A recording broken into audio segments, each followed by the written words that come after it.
All right. Hello, everyone. Welcome. My name's Madison and this is Karina. And today we're going to be walking you through a conscious conception and the preconception phase webinar. We're going to be covering why this is so important and everything you need to know. Okay, so just a bit of an overview of what we're going to be going through today. So starting with an introduction on us and who we are, and then we're going to be going into what conscious conception is and the preconception phase.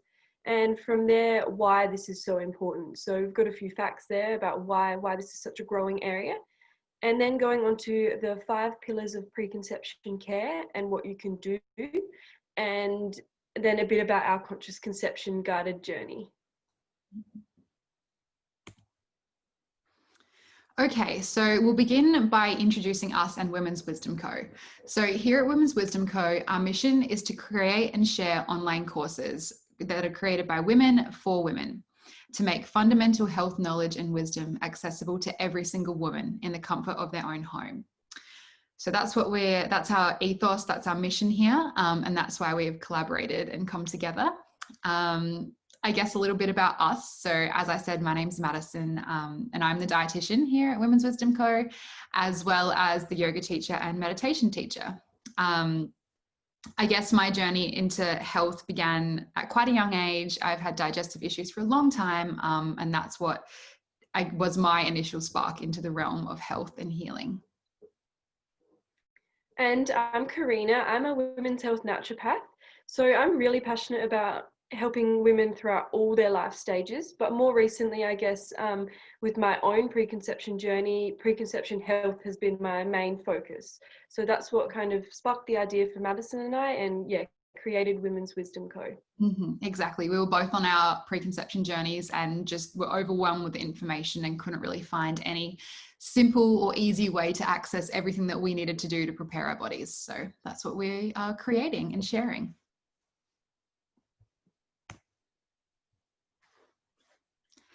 Okay, so moving into conscious conception. So what exactly does this mean? So conscious conception occurs after you've made the conscious decision to conceive, and it is the active pursuit of preparing your body and mind to create your most nourished and fertile self. So this is the definition that we've come up with, and this is what it means for us. So essentially it is referring to that preconception phase, which is the months leading up before you fall pregnant. That's so crucial, and that's what we're going to be covering today.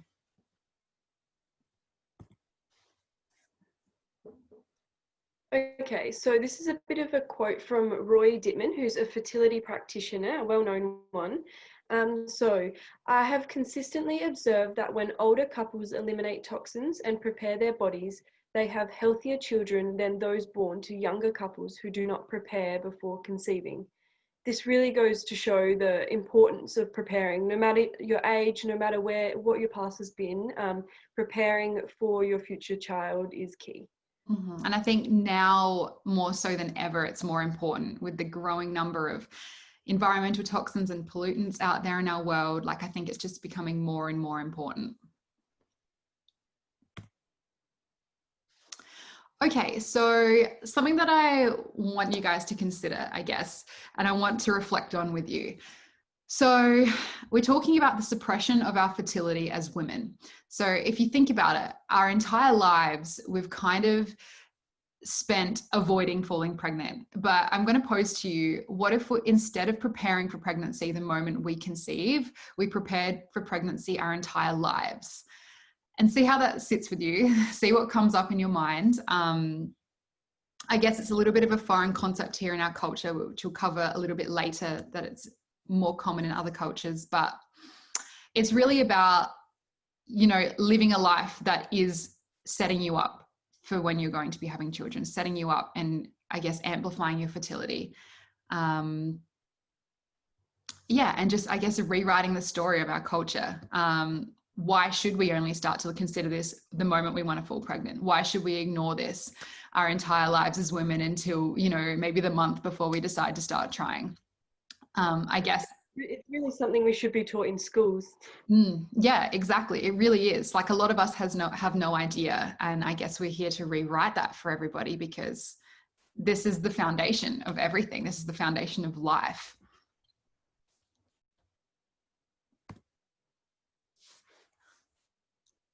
All right, so yeah, there was a bit of research done by different traditional cultures. So a gentleman traveled through different traditional cultures in the 1930s and kind of looked at what they were doing and how they worked. And he found that men and women would spend several months preparing for conception. So they kind of spend some time apart from the rest of the village, and they'd spend time just really nourishing themselves and really nourishing what they were about to become, really.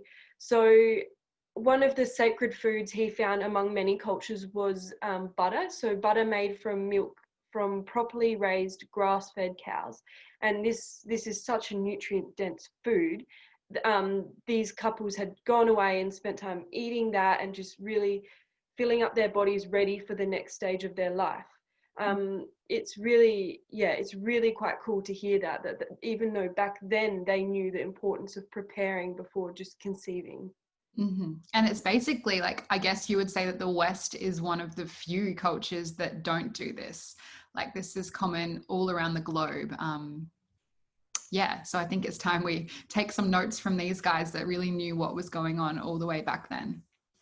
Yeah, it was really in the interest of their survival, I guess. Their goal, like their overriding goal, was to have healthy and strong babies that could survive harsh environments and continue on for generations. So it just makes so much sense. Mm-hmm. Exactly. Okay, so then going back to the topic of, I guess, our fertility and here in the West, how we perceive this whole journey. So it really is ingrained in our culture to mask symptoms. And also, I guess, more people talk about the inconvenience of our monthly bleed than ever celebrating it. How often do you hear women saying, oh, yay, like I've got my period? You know, that just isn't really something that women say, sadly. And it should be something that is celebrated because it's amazing. And like we covered before, we aren't taught how to care for our fertility in school. We don't learn this. You know, we are taught how to prevent a pregnancy, but we aren't taught how to nourish our bodies to preserve our fertility and our eggs. And we're going to cover this a little bit later. You know, our eggs, we carry them with us through our whole lives. So this is something that we should be taught very early on. And majority of us spend years investing money and energy into preventing pregnancy, like I said. So, you know, the contraceptive pill or buying condoms or, you know, any of those methods, we're spending our money there. And then when we decide we actually do want to get pregnant, our bodies just aren't ready because we've spent years neglecting it and years trying to suppress it. So it's like, why would it be ready when we just decide to start paying attention? And this kind of leads us into the preconception phase. So this is kind of the story of what is usually going on in our culture. But now let's talk about why this phase is so important. We think that this should really be kind of like a fourth trimester, and you're going to find out why soon. All right, so starting a bit on the physical side of things. So females, our eggs take roughly 120 days to fully mature. But a fun fact for you, we actually have all of our immature eggs, so our follicles, and they are formed at around 20 weeks gestation. So when we're in our mum's tum, our immature follicles are formed. So technically, if you're a female, your mum's mum carried us in the womb too, which is a pretty special connection to start off with. Mm-hmm. But this also means that we have carried our follicles and they've been in us through our whole life and through every life choice we've made. So this is where it comes to play, like when we were saying that we should be taught fertility and that we've got our eggs from birth, basically. We should be taught that in schools. We should be taught that growing up so that we can do everything we can to protect our reproductive future. Because it's like generations, our future children, like it's just a generation, it's so impacted like on all the future generations to follow. Yep. Yeah. So, but in saying that, there's still a lot of evidence in that to support that the 4 months prior to conceiving, if you focus on your diet and make some lifestyle changes and everything, then it really helps with you maturing that one egg before conception. So there's still lots you can do.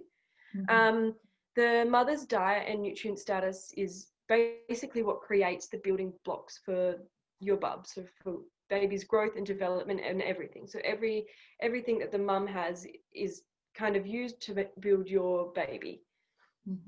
And yes, so similar with males, their sperm has roughly a life cycle of 90 days. So about 3 months, we recommend men getting like prepared for preconception, for conception. So unlike women who have our eggs from birth, they can kind of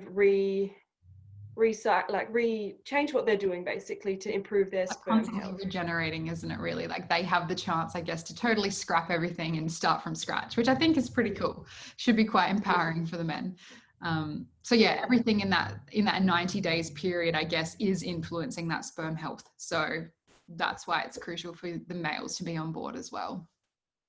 Yeah, so males provide 50% of the DNA, just like mum provides 50%. So if you're working on both partners, then that's optimizing your chances for a healthy bub.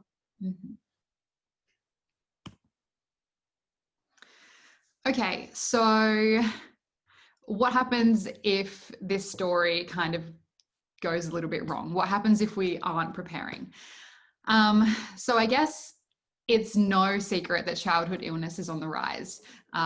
Things like cancers, diseases, all sorts of things are just increasing as the years go on. And there are lots of factors that could be contributing to this, but there's one thing that is for sure. And that is, like we said, the health of the mother and the father at the time of conception and the months, some even years prior, is a major determining factor for the child's health. So this isn't to say that this is going to be the be all and end all and prevent anything going wrong. That's not what we're saying at all. It's like, why wouldn't you? You know, why wouldn't you try to set your baby up as best you can while you can? You know, why wouldn't you do everything that you can in this period? Okay, so let's look at some facts. I said that childhood illness is on the rise. Now, I don't want to scare anyone. This isn't a scare factor at all. It's just really interesting. So take this as knowledge and make it empowering. So the increase of birth defects such as autism and ADD in the last 2 years has actually gone up 1,000%, which is huge, absolutely huge. And the age in which 90% of the brain has been developed and the personality is already set is 3 years. So everything has already pretty much been set in concrete by that stage. So that's why these years and this time is so crucial.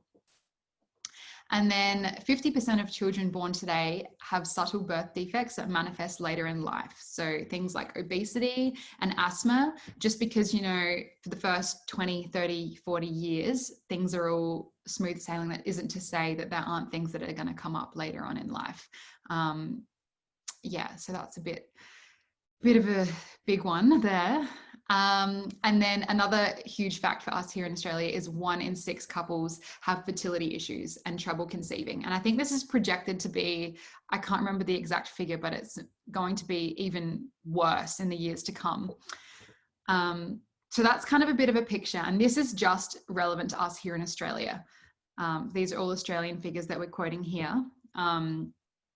But it is a similar story, you know, also in the US, also across Europe. Yeah. Do you have anything to add, Karina?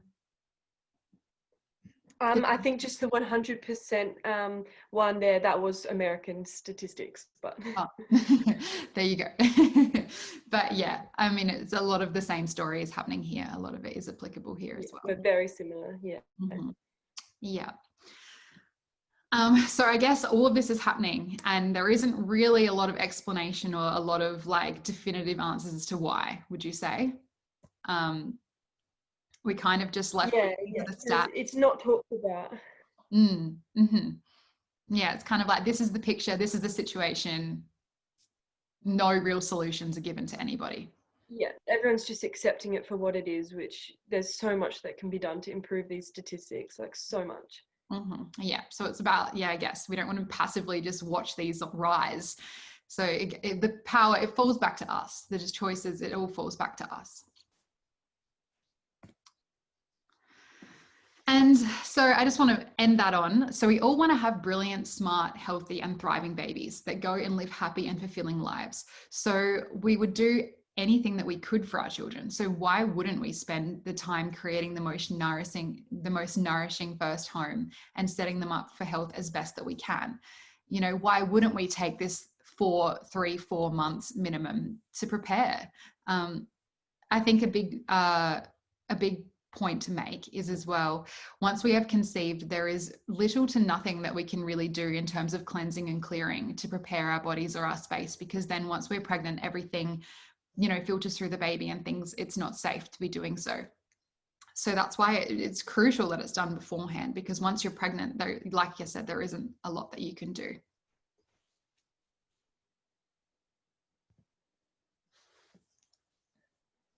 Yeah, it's summed up really nicely with this quote. So the time to make the biggest impact of the health and intelligence of your future child is before he or she is even conceived. Once a child is born with a weakened constitution, treating the condition can be costly, time-consuming, and physically and emotionally draining. Mm-hmm. Yeah, exactly. All right, so another little statistic for you guys. So more than a third of pregnancies aren't actually planned. And I myself fall into that category as well. So, you know, we can't always control these things, but for a lot of people, we can, you know, for the people that are consciously choosing to have a baby, you know, they can. So for what it means for these 1/3 of pregnancies, this means that these women are going into pregnancy not aware of their nutrient levels. They likely have high stress levels because we all live in the modern world. It's also fast paced, busy, pressure continuously. And they're likely not in optimal health, to be honest. Like they're likely not. So then what happens? Essentially, if you take a depleted woman who is just living life prior to conceiving, she then becomes pregnant, then the demands and nutrient requirements of the baby is enormous. And then trying to replenish herself while pregnant is near impossible because the requirements are so high, which then leads to a depleted woman postpartum. You have things like breastfeeding, which also increases all of your requirements. You have blood loss at birth potentially. And then that just leads to chronic and long-term burnout and depletion.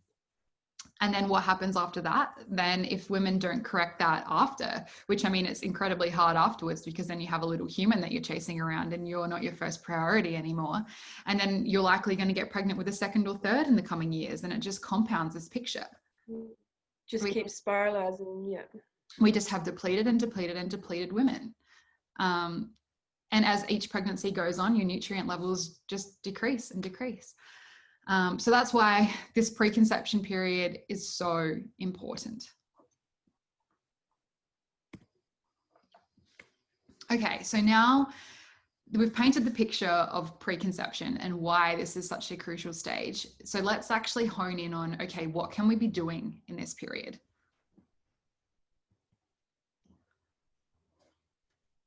So we've created a bit of a concept here. So it's the 5 pillars of preconception health. So the 5 areas that you can work on to improve your health for your future child's health. So we'll be diving into each of these individually, but I'll just quickly go over them. So understanding and balancing your hormonal rhythms, removing environmental toxins, nourishing diet and replenishing nutrients, emotional and stress management, and psycho-spiritual aspects. So we'll be looking into these individually now. Mm-hmm. Okay, so we're going to begin with the bottom level of that triangle, which is understanding and balancing your hormonal rhythms. So to understand your cycle and your fertile days is really the foundation for any conception journey. If you're going to be trying to conceive, it's crucial to be knowing when you should be trying in the first place. And if you aren't really following your cycle and you're not sure what's normal, how are you supposed to know if something is out of whack? You can't really identify anything then. And then another big issue here is contraception as well. So if you're coming off, so it's important to be coming off contraception, obviously, but then are you correcting the subsequent hormone imbalances and nutritional deficiencies that these things leave us with? So the contraceptive pill depletes numerous nutrients, and these just happen to be the exact same nutrients that your baby needs for neurological development. So a lot of women just want to stop taking the pill a month before they want to start trying. And, you know, who knows where these nutrient levels are at? Most likely very depleted. Yeah, and the pill also, has a lot to do with gut health. So, damaging your gut. And also just like stopping the signaling of normal hormone receptors in your body. So it can really cause hormonal imbalances, which can make it difficult to conceive in the first place anyway. Mm-hmm. Yeah, exactly. And then as well, in this foundational level, we really want to be ruling out any reproductive disorders that might be getting in your way. So things like PCOS and endometriosis, if these are unmanaged, they can make it very complicated to fall pregnant. And the diagnosis rate of these is so low. Like there's a lot of people who remain undiagnosed with these conditions because they're just, shrugged off by doctors saying, oh, it's just normal, like period pain's normal, that kind of thing. So we really want to know before you start your reproductive journey, if any of these might be getting in the way. Mm-hmm. Yeah. And then also in this phase, we want to be utilizing natural tools to enhance our hormone health and also bring back into balance any imbalances that we have. And some of our favorite ways of doing so, there's seed cycling, and we actually have a free little ebook that we have on our website all about this if you guys want to have a look and give it a go and see if it works for you. And then some other wonderful tools are things like herbs. There are also lots of essential oils that can be used, and as well, of course, a nourishing diet. So lots of nutrients that we obtain from our diet is crucial in our cycle health and our hormone balance. So they're really the fundamentals there.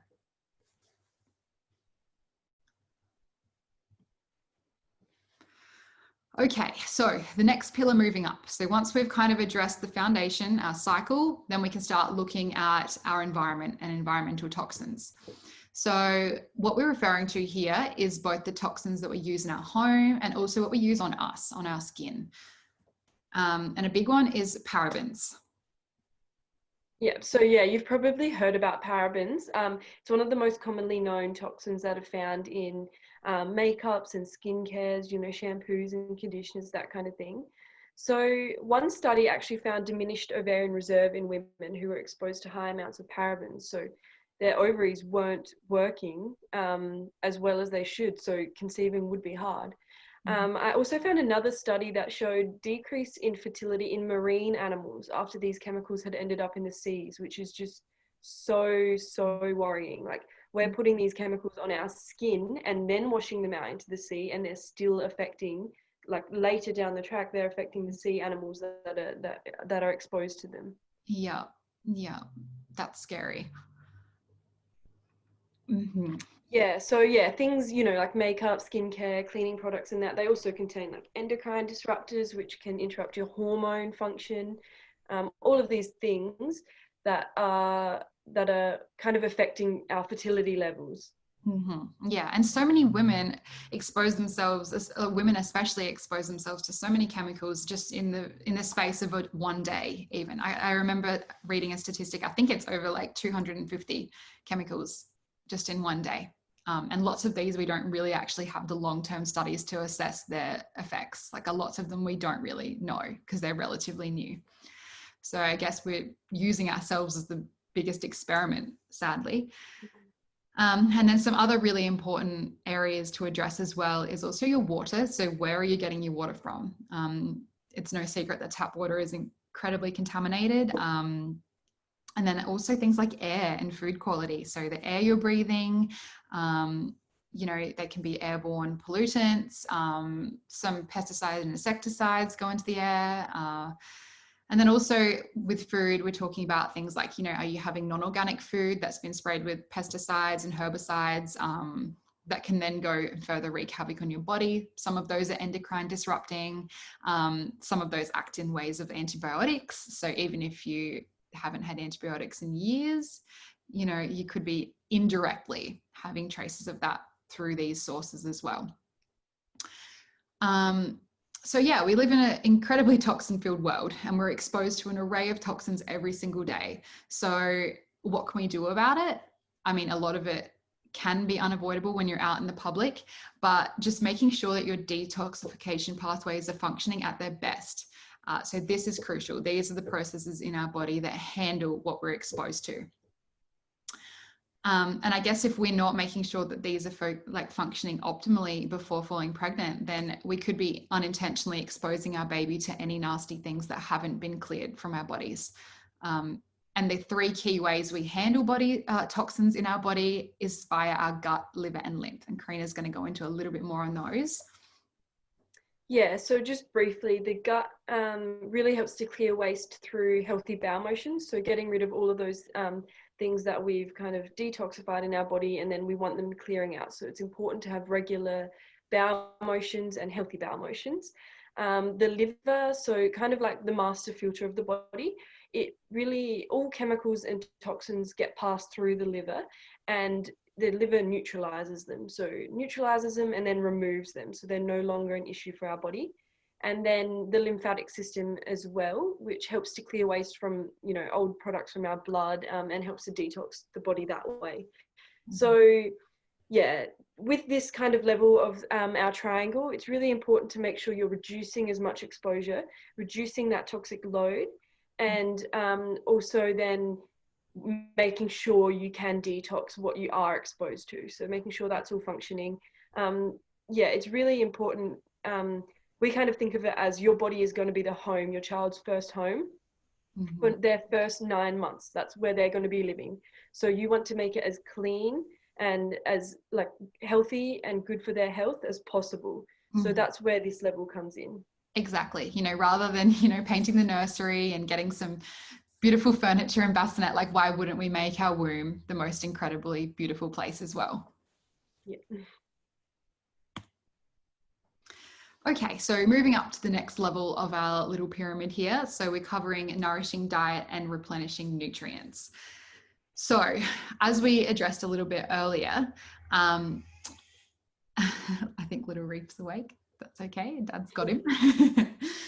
So the nutrients that we eat are the building blocks for our future child as women. So if we're not obtaining these through our diet, then our little ones aren't getting them. You know, it's up to us. It's what we're eating. So none of the growth and development can actually take place without the nutrients. And these are things like tissue, bone, all of that. And also, I guess, by making sure that you have a very well-balanced, nourishing diet, you're actually setting yourself up for the immense growth and change that you're about to undergo. So as we touched on a little bit before about the depleted mother situation, it's very sad about being awake right now. So they say that with every single birth, a mother loses 10% of her minerals. So the picture that I painted a bit earlier about a woman who, you know, has 3 children, maybe very close together at the end of that process, you know, she's going to be a very depleted woman, you know, 30% of her minerals are down. And then trying to replenish that with 3 little kiddos, that would be very difficult. Yeah, that's it. And then just to making sure that you're eating a nourishing diet also sets you up for a better recovery postpartum. You know, you have all the elements and nutrients, that are required for healing and repairing muscle, repairing tissue, because birth is a huge process as well. And blood loss, so many things go into play in that situation. And then, so another thing that's very important is it reduces the risk of illness, disease, and/or complications in your baby. So as I said, nutrients are essential for all of the processes when it comes to building a baby. So building their tissue, bones, their brain development, neurotransmitters, all of those. Yeah, and there are lots of different nutrients that are very important for this that have to be obtained from a variety of different food sources. Yeah, you've probably heard of folate. So folate's one of the most common that you hear when you find out you're pregnant or in the preconception phase. So it's crucial for the developing bub. So a deficiency can lead to abnormalities of the brain, spinal cord, and low birth weight. So that one's a really important one. Low zinc levels can lead to premature labor and low birth weight. And probably one of the biggest ones here, so vitamin D. So it's estimated that up to 30% of Australians have a mild, moderate, or severe deficiency of vitamin D, which is pretty intense considering Australia, like you would think we would have a lot of sun exposure in that. So yeah, vitamin D deficiency can lead to miscarriage, increased risk of gestational diabetes, increased risk of cesarean section birth, and abnormal bone growth, fractures, and rickets in newborns. And it's quite alarming that it's overlooked. Very true, very true. And then, you know, as well as vitamin C, so that also helps strengthen the amniotic sac. And vitamin E also is very protective for oxidative stress, crucial for sperm cells. So, you know, all of these things play such a huge role.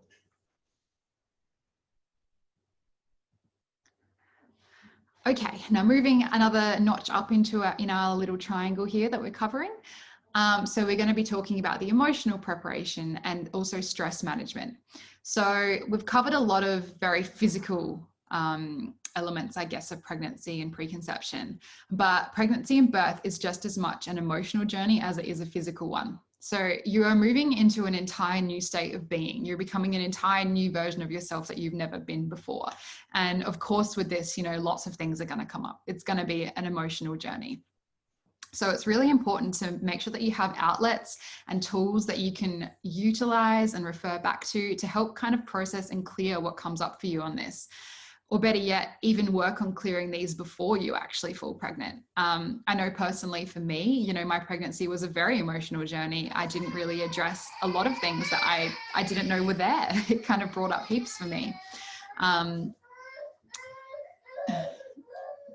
Oh, poor little man, I might have to give him a cuddle. I think Dad's got him. We'll see how he goes.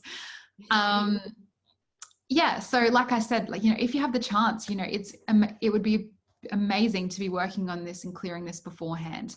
So some of our favorite tools to do so are things like flower essences, journaling, and meditating. Yeah, so yeah, flower essences are a bit of like a form of energetic healing. So sourced from different flowers, they help balance your emotions and kind of help support exactly the types of emotions that you're going through and to help you move through those emotions like smoothly. Exactly. Yeah. And journaling's just great to actually be able to brain dump on a piece of paper and have it as physical confirmation. It's done, sorted, you know, your brain can kind of stop like dwelling on it and re-going over it. Little Reef's making an appearance. Hope you guys don't mind. Yeah, so again with stress management, so stress has not only been linked to an array of diseases in every stage of a life cycle, but it can also kind of interrupt our hormones. So it can prevent us from ovulating, which makes pregnancy impossible nearly. So it interferes with all of our delicate hormonal balance. And yeah, if it goes unmanaged and then it goes into our pregnancy, it can affect the neurological development of the baby, which is huge. So our stress when we're pregnant can impact our child's stress and how they deal with stress for their whole life as well. Yeah. So yeah, different tools you can do to manage this is yoga, meditation, and grounding practices. Yeah, and grounding practices, I guess, to connect with the earth and bring you back down into your parasympathetic nervous system and yeah, switch off that stress response. Okay, so the very top little component of our triangle here. So we're talking about the spiritual aspects. So just as much as pregnancy and birth is a physical and emotional journey, it is also arguably one of the most spiritual journeys that we will experience in our lifetimes. We are literally creating life and birthing that into the world, and that's pretty damn amazing. And like I said, this process is quite an evolution of self. And I think your connection and your own personal beliefs will determine so much of what is relevant to you here and what feels true to you and how you navigate this.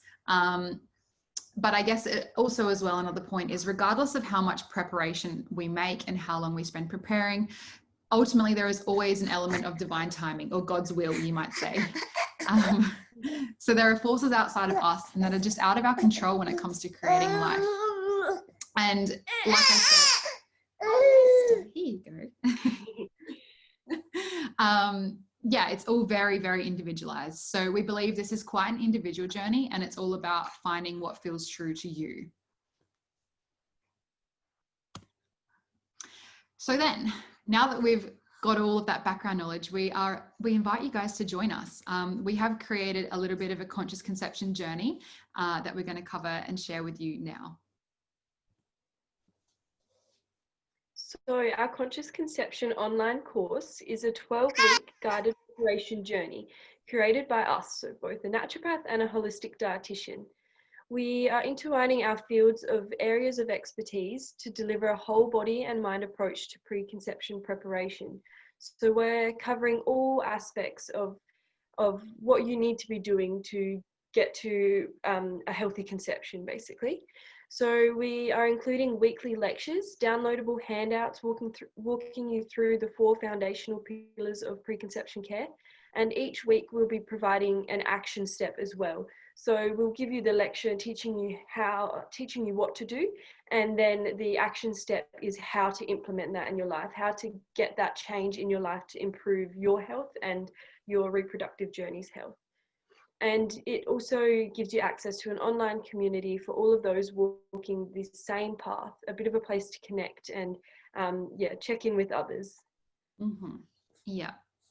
And I think that's the key, if you don't want to walk this path alone, and if you're overwhelmed by this all and you know you want to prepare, but you don't know where to start, this is definitely the place to begin. This is what we felt. So we decided to create this step-by-step process for the everyday woman, who doesn't have time to read all the 10, 15, 20 books on the topic, or, listen to podcasts, that just wants it all in a nice, easy, accessible step-by-step guide. So then this is our curriculum that we cover in our 12 weeks together. So we've separated it into 4 main phases, and we like to use a bit of an analogy around a garden. So just as you would, tend to your soil, plant your seeds, and then fertilize and water that garden, we kind of consider our body and our womb space the same. You want to make sure that soil and our body is very fertile. So the 4 key phases that we separate this into is getting to know your inner rhythms and the seasons. Then we go into tending the soil, pulling the weeds and planting the seeds, and then lastly, fertilizing the soil. So just quickly, week by week. So in the first week, we hone in on your cycle and we identify any hormonal balances at the beginning to make sure that you're not continuing through with anything that you haven't picked up on. We then talk about contraception. We go into all the different forms of contraception, and you can kind of have a look at what's relevant to you. And even if you're not on contraception now, if you've been on contraception at any point in your life, this is very relevant to you. We then cover some tools to help bring things back into balance if things aren't.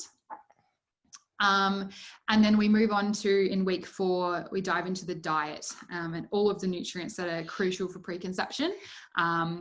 We give you little write-ups on exactly what these do, food sources of where you can obtain these from, and then we also provide a bunch of recipes that contain all of these foods. So then to make sure that you're really hitting all of those bases there. We then cover lifestyle and sleep in week 5. And then we also have a week on males' fertility, which is really exciting. So we dedicate a whole module to what the men can be doing as well. So if they want to follow on with this journey with you and do this journey with you, they can from here, because then everything pretty much after this point is very applicable to men as well.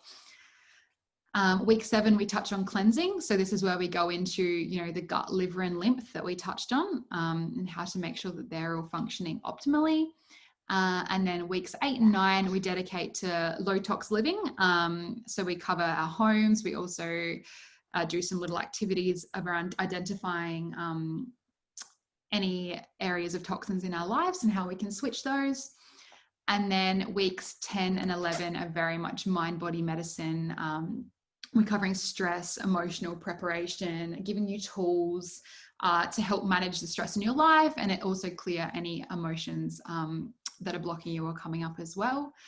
And then lastly, in week 12, we're also going to be doing a bit of a conception ritual together. So giving you guys some activities and kind of personal development things that you can work through with your partner. And then we also have a couple bonus modules that we have included. So we've got a whole section on genetics and preconception.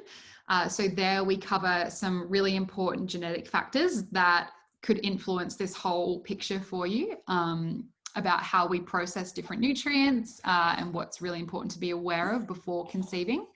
And then we also do include a suggested blood test sheet.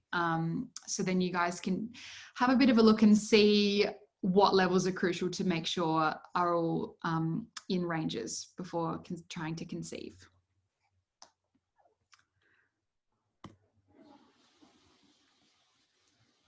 Alrighty, so with all that we've just gone through, we do have a bit of a quote for you here. So, as a future mother or father who's committed to having an extraordinary child, this should thrill you. It means you can powerfully and positively impact your child's health. And that quote really finishes it off nicely. We aren't here to scare you. We are here to educate you of all the things that that you can be doing to improve your child's health. Yeah, even if some things might be alarming, like we can very much change that picture. And I think it should be empowering. You know, we have so much control and we have so much power. So take this as an empowering message. For generations to come. Yeah. Okay, so just to tie everything up, guys, thank you so much for being here today with us. Little Reef's are really maxed out here. So we're so excited to be sharing this knowledge with you guys, and we would absolutely love to guide you on your preconception journeys. If you know that you want to walk this path, but you're not sure where to begin, we would love to help. We're here. So just want to finish this off with, if you're looking to have a baby in the next 2 years or ever really, honestly, then preconception knowledge is essential. So the fact that you're even here and listening to this and are aware of this is amazing and is huge. Yeah. Send us a message if you have any questions. And yeah, we look forward to chatting with you guys. Thanks so much for tuning in. Bye.